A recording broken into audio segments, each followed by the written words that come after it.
स्वागत है आपका भारत वॉइस में। तो तैयार हो जाइए, 2024 के लोकसभा चुनाव के लिए सबसे बड़ा मुद्दा कौन सा होगा?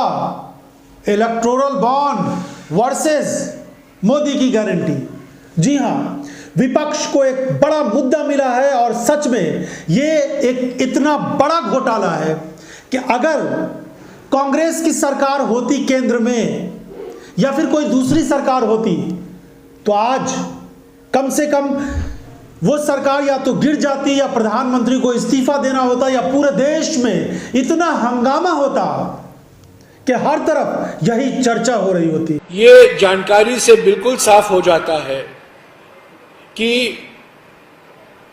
चंदा दो धंधा लो, बिल्कुल साफ है।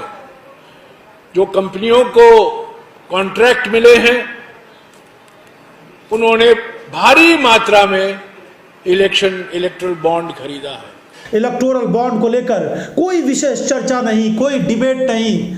अगर विपक्ष के नेता डिबेट में बैठकर किसी और दूसरे मुद्दे पर वो बुलाए जा रहे हैं और वो इलेक्टोरल बॉन्ड पर बोलते हैं तो उनकी बातों को बदल दिया जाता है। तो इस तरीके से ये चुनाव जनता और सरकार के बीच का चुनाव होने जा रहा है। इलेक्टोरल बॉन्ड, राहुल गांधी ने एक बड़ी प्रेस कॉन्फ्रेंस की है और साफ कहा है कि ये देश का सबसे बड़ा घोटाला है और इस घोटाले की परत धीरे धीरे और अभी सामने आएगी तो पता चलेगा कि किसकी कितनी बड़ी भूमिका है। शायद सबसे बड़ा, दुनिया में सबसे बड़ा भ्रष्टाचार का स्कैम है। इसके सब आंकड़े आपके सामने हैं। पूरी कंपनी की लिस्ट अभी आई नहीं है।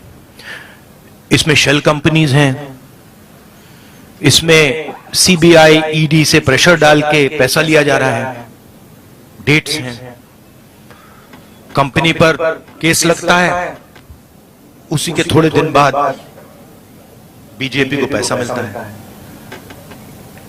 हजारों करोड़ रुपए का कॉन्ट्रैक्ट मिलता है, कॉन्ट्रैक्ट का एक कट बीजेपी को डायरेक्ट मिलता है।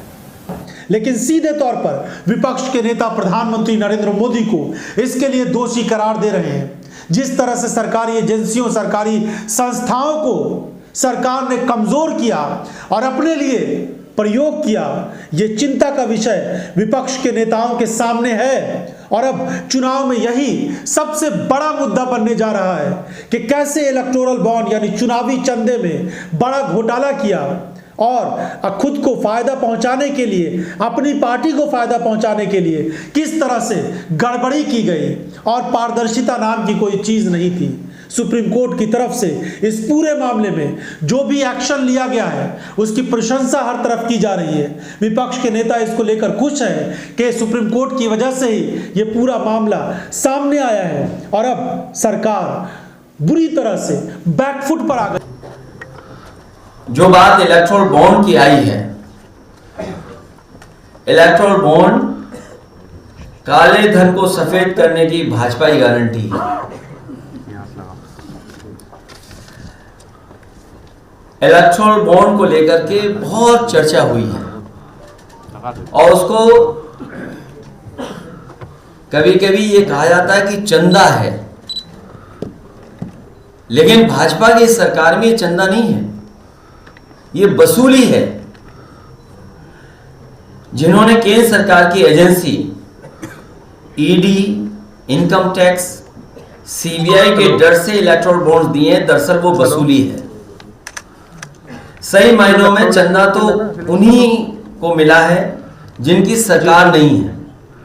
सवाल यह है कि प्रधानमंत्री चुनावी सभाओं में जाकर अगर मोदी की गारंटी बोलेंगे तो क्या लोग ये नहीं कहेंगे कि चुनावी चंदे पर कुछ तो बोलिए, कुछ तो जवाब दीजिए? न खाऊंगा न खाने दूंगा का नारा प्रधानमंत्री नरेंद्र मोदी देते नहीं थकते हैं। लेकिन कैसे ये पूरा घोटाला हुआ, उन कंपनियों को कैसे फायदा पहुंच गया कि वो इलेक्टोरल बॉन्ड खरीदते हैं, भारतीय जनता पार्टी को चंदा देते हैं और उसके बाद उनको कॉन्ट्रैक्ट मिल जाता है। अंग्रेजी अखबारों ने कुछ चीज़ों को लिखना शुरू किया है, कुछ सोशल मीडिया के माध्यम से खबरें आ रही है, लेकिन जो बड़े बड़े मीडिया संस्थान हैं वो इस पर बड़ी खबर, बड़ी रिपोर्ट करने से या फिर इस पर कुछ और बात करने से ऐसा लगता है कि डरे हुए हैं। और यही हालत विपक्ष के लिए चिंता का विषय बने हैं कि अगर जो संस्थाएं हैं वो साफ तौर पर सच्चाई के साथ नहीं होंगी तो कैसे इस तरह के घोटाले और इस तरह की गड़बड़ी जनता के बीच आ पाएगी, कैसे वो असली सच्चाई सामने आ पाएगी जिसमें इतना बड़ा घोटाला और इतनी बड़ी गड़बड़ी की गई है। मगर इस स्केल का भ्रष्टाचार, इस लेवल का भ्रष्टाचार कि आप देश के पूरे इंफ्रास्ट्रक्चर को करप्शन करने में लगा दो,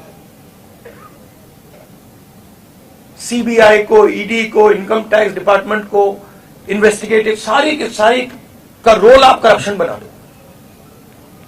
और आइडिया किसका है? आइडिया प्रधानमंत्री का है। प्रधानमंत्री ने स्वयं कहा कि इलेक्टोरल बॉन्ड्स से पॉलिटिकल फाइनेंस साफ होगा। तो मतलब ये इससे बड़ा भ्रष्टाचार तो हो ही नहीं सकता। और ये गडकरी जी ने नहीं कराया, ये नरेंद्र मोदी जी ने कराया है, सीधी सी बात है। असल बात तो यह है कि अभी पूरी सच्चाई सामने नहीं आ रही है। एसबीआई ने जिस तरह से इस पूरे मामले में पर्दा डालने की कोशिश की और पता नहीं किसके इशारे पर यह सारा काम किया है, वो सारी चीजें लोगों के सामने है। और जैसे एक एक चीज को छुपाने का प्रयास किया और सुप्रीम कोर्ट ने हर चीज को कहा कि वो सामने लाया जाए, और अब जो यूनिक नंबर है वो सोमवार को आएगा, इसे भी छुपाने की कोशिश की गई थी। लेकिन वकीलों के माध्यम से जो कोशिश प्रयास किया गया, उसके बाद यूनिक नंबर सोमवार को जब आएगा तो फिर और भी बहुत सारी चीजें सामने आएंगी। धीरे धीरे कुछ लोग लिखने का प्रयास कर रहे हैं, कुछ लोग रिसर्च कर रहे हैं, जानकारी इकट्ठा कर रहे हैं कि किसको कब कितना फायदा पहुंचा और कैसे इलेक्टोरल बॉन्ड और चुनावी चंदा देने के बाद उन कंपनियों को फायदा पहुंचाया गया। तो बहुत सारी सच्चाई बहुत जल्दी सामने आने वाली है। लेकिन इतना जरूर है कि प्रधानमंत्री नरेंद्र मोदी की जो ईमानदारी की चर्चा हो रही थी, ईमानदारी को लेकर जो बहुत सारी बातें हो रही थी, नैतिकता के आधार पर अब भारतीय जनता पार्टी के नेता शायद इस पर बात करने से जरूर परहेज करेंगे, या उनको एक डर तो जरूर लगा रहेगा कि चुनावी चंदे की कहीं बात ना आ जाए, जनता इसको लेकर सरकार से सवाल न करने लगे। बेसिकली जो नरेंद्र मोदी जी ने इलेक्टोरल बॉन्ड का कॉन्सेप्ट रखा है वो दुनिया का सबसे बड़ा एक्सटॉर्शन रैकेट है। मैं फिर से कह देता हूं, दुनिया का सबसे बड़ा नेशनल लेवल का एक्सटॉर्शन रैकेट है। कंपनियों से हफ्ता लेने का तरीका है, कंपनियों से कॉन्ट्रैक्ट्स का शेयर लेने का तरीका है, और शायद सबसे बड़ा, दुनिया में सबसे बड़ा भ्रष्टाचार का स्कैम है। इसके सब आंकड़े आपके सामने हैं। पूरी कंपनी की लिस्ट अभी आई नहीं है। इसमें शेल कंपनीज हैं, इसमें सीबीआई, ईडी से प्रेशर डाल के पैसा लिया जा रहा है, डेट्स हैं, कंपनी पर केस लगता है, उसी के थोड़े दिन बाद बीजेपी को पैसा मिलता है,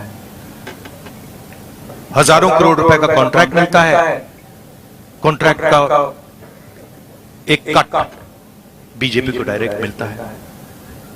तो ये प्रधानमंत्री का कॉन्सेप्ट है और दुनिया में सबसे बड़ा भ्रष्टाचार का, करप्शन का उदाहरण है।